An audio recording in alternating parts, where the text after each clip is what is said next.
গোপালের বনভোজনের মধ্য দিয়ে ভক্ত ভগবানের মিলন ক্ষেত্র হয়ে উঠল নদিয়ার তীর্থনগরী শান্তিপুর। ভক্ত ও ভগবানের মিলনের মধ্য দিয়ে এক অনন্য চিত্র ফুটে উঠল মন্দির নগরী নদিয়ায়। নদিয়ার শান্তিপুর মানে শাক্ত ও বৈষ্ণব ধর্মের মিলন ক্ষেত্র। 12 মাসে 13 পার্বণের মধ্য দিয়ে বিভিন্ন সনাতনী ধর্মীয় অনুষ্ঠান লেগেই থাকে, যার এক অনন্য রূপ নিল পৌষ মাসে গোপালের বনভোজনের মধ্য দিয়ে। নদিয়ার শান্তিপুরের হরিপুর পঞ্চায়েতের মেথিরডাঙ্গা গ্রামের একটি প্রত্যন্ত গ্রামের কৃষি জমিতে মহা সমারোহে 6 বছর ধরে এই বনভোজনের আয়োজন করে থাকে সনাতনী ধর্মীয় ভক্তবৃন্দরা। গোপালের জন্য 56 মহাভোগের ব্যবস্থা করা হয়।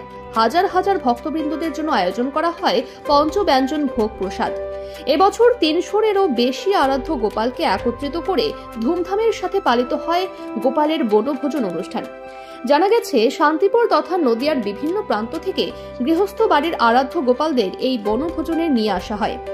এরপর সারি সারি ভাবে সাজিয়ে ভোগ নিবেদন করা হয় গোপাল ঠাকুরকে। হাজারো হাজারো ভক্তবৃন্দরা সামিল হন এই বনভোজন অনুষ্ঠানে। হরিনাম সংকীর্তনের সাথে মুগ্ধ হয়ে পড়ে অসংখ্য ভক্তবৃন্দরা।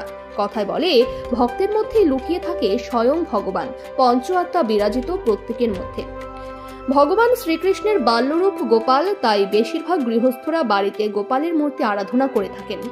শীতের মৌসুম পড়াতেই বন্ধু বান্ধব আত্মীয় স্বজনকে নিয়ে দূর দূরান্ত চলে যায় বনভোজনের জন্য। এবার চিত্রটা একটু অন্যরকম। গৃহস্থের আরাধ্য দেবতাকে সাথে নিয়ে ধর্মীয় আচার রীতি মেনে ভক্ত ভগবানের মিলনের মধ্য দিয়ে আয়োজন এই বনভোজনের।